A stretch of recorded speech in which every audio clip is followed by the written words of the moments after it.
Good morning class, how are you all today. मैंने आप सभी लोगों को जो है अभी तक स्टाफिंग की इम्पोर्टेंस, स्टाफिंग का प्रोसेस, उसके साथ ही रिक्रूटमेंट के सोर्सेज के टाइप्स, ठीक है, साथ ही साथ उनके मेरिट्स डिमेरिट्स, ये सारी चीज़ें मैं आपको अच्छे से बता चुकी हूँ। ठीक है, आज हम लोग जो है अपना एक टॉपिक जो है शुरू करते हैं। उसका एक प्रोसेस है दैट आप सभी लोग स्क्रीन में देख पा रहे हैं, सिलेक्शन। ठीक है, मैंने आप लोगों को रिक्रूटमेंट और सिलेक्शन का डिफरेंस बताया था, सभी को आई थिंक अच्छे से समझ में आ चुका है दोनों का डिफरेंस क्या है। लेकिन अब कई बार क्वेश्चन क्या आता है कि अगर 1000 लोगों ने ऑर्गेनाइजेशन में अप्लाई किया और आपने किसी 100 को सिलेक्ट किया, तो उन 100 को सिलेक्ट करने का क्राइटेरिया क्या था? आपने बाकी के 100 को सिलेक्ट क्यों नहीं किया, या बाकी के और 100 को आपने सिलेक्ट क्यों नहीं किया? तो ये सारी चीज़ें जो हैं इस क्राइटेरिया के ऊपर डिपेंड करती है कि आपका उनका सिलेक्शन करने का बेस क्या था। यानी सिलेक्शन करने में भी आपको कुछ स्टेप्स को क्या करना होता है, फॉलो करना होता है। ठीक है ना। तो आप जैसे कि स्क्रीन में देख पा रहे हैं, सबसे पहले है सिलेक्शन को अगर मैं सिंपल लैंग्वेज में बोलूँ, what do you mean by selection?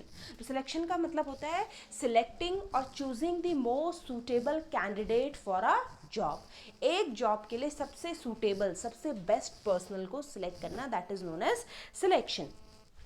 अब आपके सिलेक्शन के प्रोसेस में जो है कुछ स्टेप्स होते हैं। सिलेक्शन के प्रोसेस में टोटल आपके 8 स्टेप्स होते हैं, जैसे कि आप लोग स्क्रीन में देख पा रहे हैं। ठीक है, अब हम एक एक करके इन सारे स्टेप्स को डिस्कस करते हैं। सिलेक्शन के प्रोसेस में सबसे पहला स्टेप जो है आप लोगों का आता है, वो आता है प्रिलिमिनरी इंटरव्यू। प्रिलिमिनरी इंटरव्यू क्या होता है? प्रिलिमिनरी इंटरव्यू में जब आपके पास एप्लीकेशंस आती हैं, तो उन सारी एप्लीकेशन से कई सारी एप्लीकेशंस ऐसी भी होती हैं जो एप्लीकेशंस एलिजिबल नहीं होती। एलिजिबल मतलब कि जैसे अगर सपोज आपने डिमांड करी थी कि बंदा जो है, जो भी लोग अप्लाई करेंगे वो लोग जो हैं हाईली क्वालिफाइड हो, highly qualified in the sense suppose post graduate हो, या उनके पास कोई स्पेशलाइज्ड कंप्यूटर नॉलेज होना चाहिए, या स्टेनो उनकी टाइपिंग स्पीड, राइटिंग स्पीड, ये सब होना चाहिए। तो ये हो सकता है कई लोगों ने अप्लाई किया, लेकिन उनमें से कईयों के पास कुछ चीज़ें हैं, कुछ चीज़ें नहीं हैं, है ना। तो इन सारी चीज़ों को ध्यान में रखते हुए उन 1000 लोगों में से हम लोगों ने जो अनएलिजिबल थे, जो एलिजिबल नहीं हो रहे थे उस सीट के लिए, उनको हम रिजेक्ट कर देते हैं और बाकी के लोगों को हम आगे के नेक्स्ट स्टेप के लिए बढ़ा देते हैं। ठीक है ना। अब ये करना ज़रूरी है, फिल्ट्रेशन नहीं होगा तो आप किसी बेस्ट को कैसे सिलेक्ट करोगे? तो फिल्ट्रेशन करना ज़रूरी है। तो यानी सिलेक्शन क्या करता है, कुछ लोगों को रिजेक्ट करता चला जाता है, कुछ लोगों को आगे के लिए नेक्स्ट स्टेप के लिए सिलेक्ट करता हुआ चला जाता है, अंटिल आपको लास्ट में आपके बेस्ट कैंडिडेट ना मिले। सेकेंड स्टेप आता है सिलेक्शन टेस्ट। अब जैसे कि आप लोग स्क्रीन में देख रहे हैं, आपको 3 तरीके से डिवाइड करके बता रखा है, लेकिन टोटल ये होते हैं पूरे आपके 5 टेस्ट होते हैं। ठीक है, 5 कौन कौन से टेस्ट होते हैं आपके? सिलेक्शन टेस्ट को कह सकते हो आप, इसे रिटन टेस्ट कह सकते हो। सबसे पहला होता है इसमें इंटेलिजेंस टेस्ट। आपको नाम से पता लग रहा होगा, किसी भी कैंडिडेट का IQ लेवल जानने के लिए। दूसरा होता है पर्सनालिटी टेस्ट, किसी भी कैंडिडेट का मैच्योरिटी लेवल, उसका बिहेवियर जानने के लिए। तीसरा होता है एप्टीट्यूड टेस्ट। एप्टीट्यूड होता है किसी भी इंसान की कैपेबिलिटी, पोटेंशियलिटी, लर्निंग पावर। आपने कई लोगों को देखा हो जो कई चीज़ों को बहुत जल्दी सीखते हैं, कई लोगों को टाइम लगता है, that is known as capability. Next test होता है आप लोगों का इंटरेस्ट टेस्ट। इंटरेस्ट टेस्ट का मतलब है जिस जॉब के लिए आपने अप्लाई किया उस जॉब से रिलेटेड आपका इंटरेस्ट कितना है। लास्ट आता है आपका ट्रेड टेस्ट। ट्रेड टेस्ट क्या होता है, जिसमें आप से ये पता लगाया जाता है कि जिस जॉब के लिए आपने अप्लाई करा है उस जॉब से रिलेटेड आपके पास स्किल्स हैं कि नहीं है। तो 5 तरीके के टेस्ट होते हैं बेसिकली आप लोगों के। देखो आप लोगों को स्क्रीन में दिख भी रहा होगा, सिलेक्शन टेस्ट के अंदर लिखा हुआ है इंटरेस्ट, एप्टीट्यूड, इंटेलिजेंस टेस्ट, ठीक है ना, नॉलेज ऑफ लैंग्वेज टेस्ट यानी आपका पर्सनैलिटी, आपका कम्युनिकेशन, ठीक है ना, स्पेशलाइजेशन यानी आपका ट्रेड टेस्ट, ठीक है ना। तो ये 5 टेस्ट करे जाते हैं। कौन कौन से, दोबारा से सुनो, intelligence test, personality test, interest test, aptitude test, last में ट्रेड टेस्ट। इंटेलिजेंस टेस्ट किसी का IQ लेवल चेक करने के लिए, पर्सनालिटी टेस्ट किसी का मैच्योरिटी लेवल, उसका बिहेवियर चेक करने के लिए, इंटरेस्ट टेस्ट किसी का हॉबीज़, किसी का नेचर, किसी का इंटरेस्ट उस पर्टिकुलर फील्ड में जानने के लिए, एप्टीट्यूड टेस्ट किसी की पोटेंशियल, किसी की कैपेबिलिटी जानने के लिए, और ट्रेड टेस्ट किसी का क्या जानने के लिए, स्किल्स जानने के लिए, उसकी पर्टिकुलर जॉब से रिलेटेड क्या स्किल्स उसके अंदर हैं। जैसे ही रिटन टेस्ट क्लियर होता है, जितने लोग उसमें क्लियर हो जाते हैं बाकियों को रिजेक्ट कर दिया जाता है, जो बढ़ जाते हैं आगे या जो क्लियर कर लेते हैं उनको आगे के नेक्स्ट स्टेप के लिए भेज दिया जाता है। तो नेक्स्ट स्टेप अब आपका क्या आता है, that is known as employment interview. अब एम्प्लॉयमेंट इंटरव्यू क्या होता है? एम्प्लॉयमेंट इंटरव्यू दो लोगों के बीच का इंटरव्यू होता है, दो पार्टीज के बीच का इंटरव्यू होता है। एक होता है एम्प्लॉय कौन नहीं, आप इसको ऐसे समझो, दो लोगों के बीच का होता है इंटरव्यूअर और इंटरव्यूई। अब इंटरव्यूअर कौन है? जो आपका इंटरव्यू ले रहा है। इंटरव्यूई कौन है? जो इंटरव्यू दे रहा है। तो इंटरव्यूई कौन है? जो हो सकता है फ्यूचर में ऑर्गेनाइजेशन का एम्प्लॉय बने, और इंटरव्यूअर यानी कंपनी का बॉस या उस ऑर्गेनाइजेशन का बॉस जहां हम अप्लाई कर रहे हैं। तो उन दोनों के बीच का कम्युनिकेशन, डायरेक्ट कम्युनिकेशन। तो एम्प्लॉयमेंट इंटरव्यू क्या है? डायरेक्ट कम्युनिकेशन है बिटवीन एम्प्लॉयर एंड एम्प्लॉय, जहाँ पे दोनों एक दूसरे के बारे में डिटेल में जाके कम्युनिकेट करते हैं, एक दूसरे के बारे में जानते हैं, एक दूसरे के कम्युनिकेशन, एक दूसरे के एनवायरनमेंट, एक दूसरे के नेचर के बारे में डिटेल में इन डेप्थ नॉलेज करी जाती है, ताकि एम्प्लॉयर जो है उसको सामने बैठे एम्प्लॉय के बारे में एक एक्यूरेट पिक्चर मिल जाए कि ये ऑर्गेनाइजेशन में इसको हायर किया जा सकता है कि नहीं किया जा सकता। साथ ही साथ एम्प्लॉय को भी या इंटरव्यूई को भी पता लग जाता है कि सामने वाला जो एम्प्लॉयर है या वो जो ऑर्गेनाइजेशन है वो उसके सामने वाले उसके लिए सही है कि नहीं है। ठीक है, जैसे ही एम्प्लॉयमेंट इंटरव्यू होता है, क्लियर होता है, जो लोग सिलेक्ट हो जाते हैं, जो लोग क्लियर कर लेते हैं, उनको आगे के टेस्ट के लिए भेज दिया जाता है और कुछ को रिजेक्ट कर दिया जाता है। आगे का टेस्ट कौन सा आता है? Reference and background check. अब ये स्पेशली कहाँ होता है? ये स्पेशली आप लोगों की डिफेंस वगैरह की जो जॉब्स होती हैं उसमें होता है। क्यों होता है उसमें ये जो आपका ये चेक है, क्यों होता है?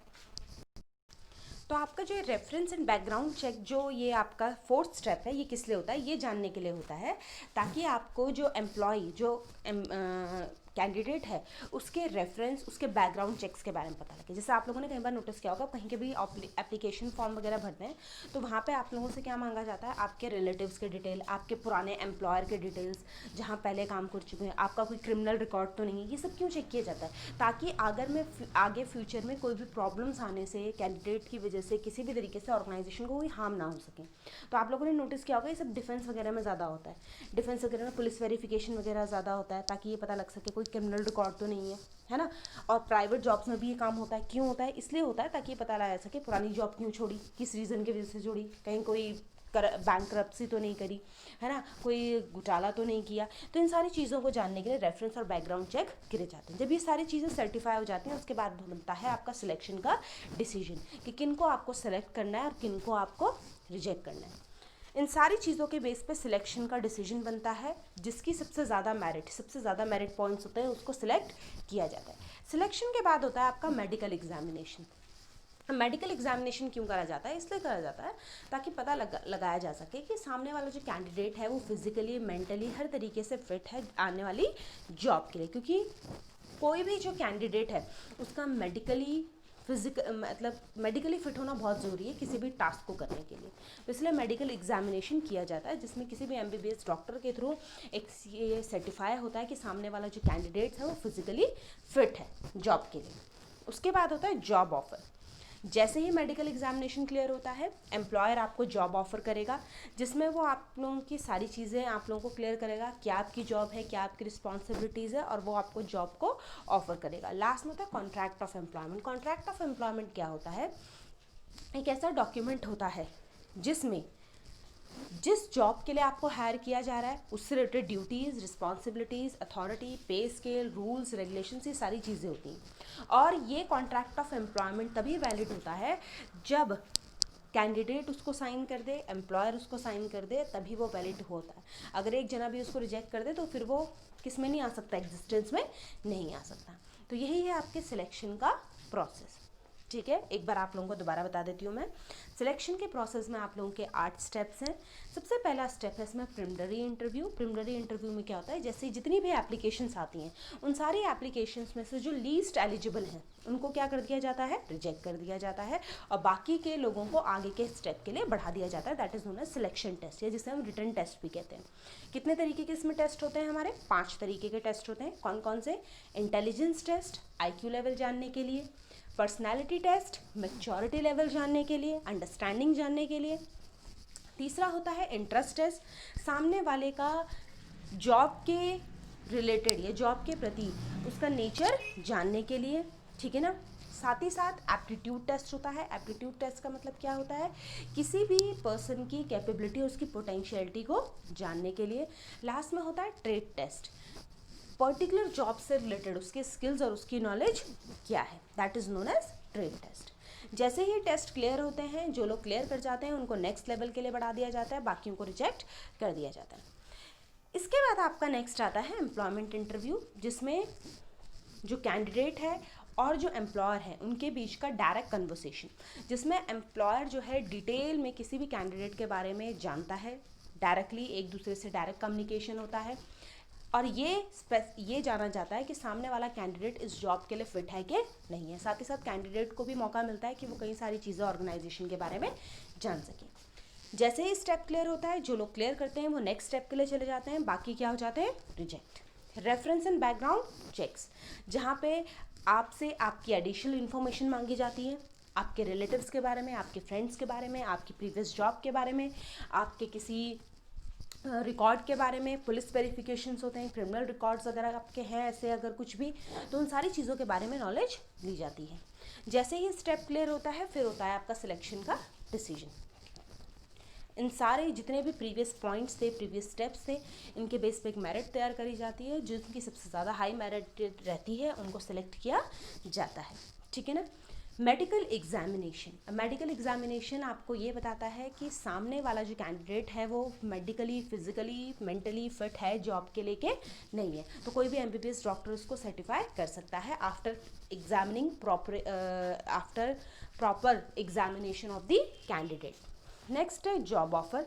जैसे ही कैंडिडेट ने सारे हर्डल्स क्लियर करे सिलेक्शन प्रोसेस में, अब उसको जॉब अपॉइंटमेंट के लिए लेटर ऑफ अपॉइंटमेंट जो है उसको दिया जाता है। अब लेटर ऑफ एम्प्लॉयमेंट क्या होता है, बेसिकली वो आपका कॉन्ट्रैक्ट ऑफ एम्प्लॉयमेंट होता है, जिसमें ये सारी चीज़ें होती हैं कि जो भी नेचर है जॉब का, रूल्स एंड रेगुलेशंस हैं जॉब की, नेचर ऑफ ड्यूटीज़ जो है, responsibilities, authority, accountability, everything is mentioned in that contract of employment, and only after the acceptance of the candidate and after the acceptance of the employer it came into existence, ठीक है।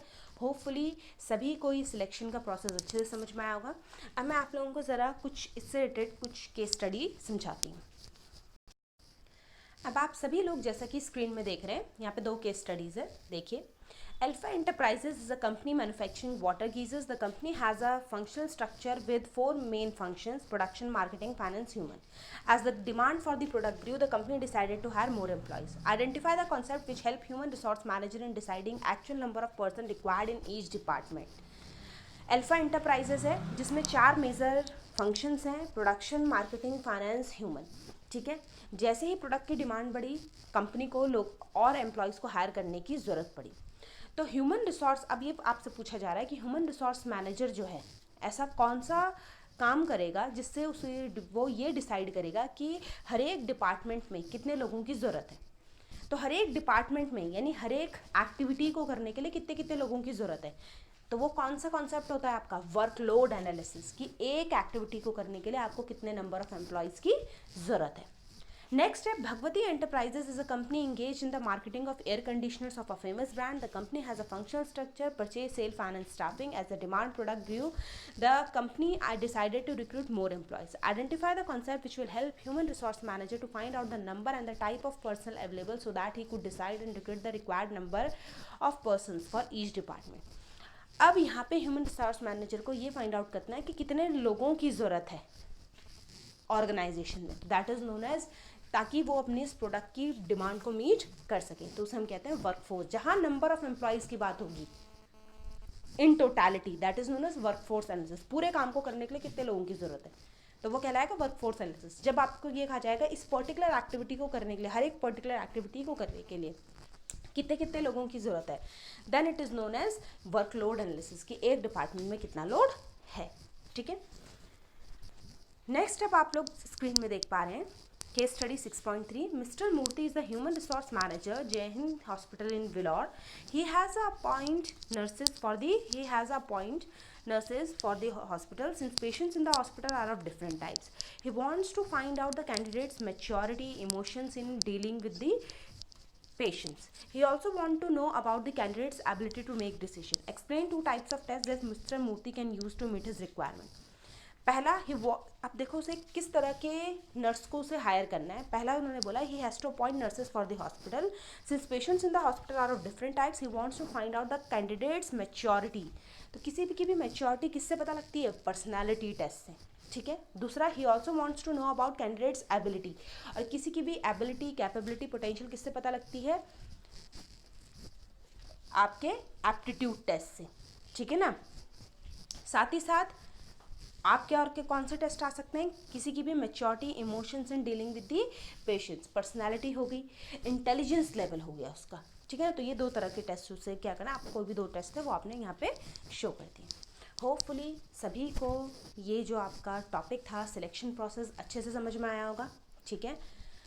आप लोग जो है मुझे आप लोगों का जो मैं असाइनमेंट है वो मैं आपको यहीं पे दे रही हूँ. क्या असाइनमेंट है आप लोगों का? क्वेश्चन है आप लोगों का, लिख लीजिए.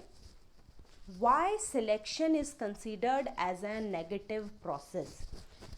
सिलेक्शन को हम लोग नेगेटिव प्रोसेस क्यों कंसिडर्ड करते हैं? तो आपको मैक्सिमम 5 to 6 लाइन्स में मुझे एक्सप्लेन करके दिखाना है कि सिलेक्शन को हम लोग जो हैं क्यों नेगेटिव प्रोसेस कहते हैं. ठीक है. दोबारा से बोल रही हूँ question. Why selection is considered as a negative process?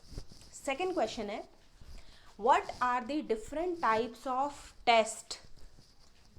What are the different types of test taken during selection process? Different types of written tests taken during selection process. कौन से ऐसे written test हैं जो कि हम selection process के दौरान लेते हैं? ठीक है. तो ये दो questions आप लोग मुझे जो हैं करके दिखाएंगे. ठीक है. आज शाम तक 6 बजे तक आप लोग अपने दोनों क्वेश्चंस मुझे मेरे को अपने व्हाट्सएप नंबर पे मेरे सेंड कर देंगे. इसके साथ ही साथ मैं आप लोगों से एक चीज़ और कहना चाहती हूँ. जो भी आपके नोट्स होते हैं, नोट्स आप कोई बात नहीं एक आध दिन बाद कर लीजिए करें, या संडे का दिन मिलता है उस दिन आप कर लीजिए. लेकिन जो आपका असाइनमेंट्स हैं वो डेली की डेली आप मुझे ज़रूर भेजिए, जिसमें मैं आपको हार्डली 2 to 3 क्वेश्चन देती हूँ. तो आप मुझे शाम को 6 बजे से पहले दे दीजिए ताकि मैं आप लोगों की अटेंडेंस को मार्क कर सकूँ. और मैं आपको बता दूँ, जितने लोग इस चैनल को देखते हैं उसमें से केवल 1/3 पर्सन ही अपना असाइनमेंट करते हैं. बाकियों के लिए I don't know for what they are waiting, for what they are doing, I don't know. ठीक है.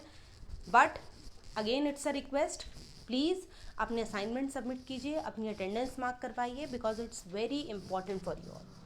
Okay class, thank you for today. It's over. Stay safe, stay in.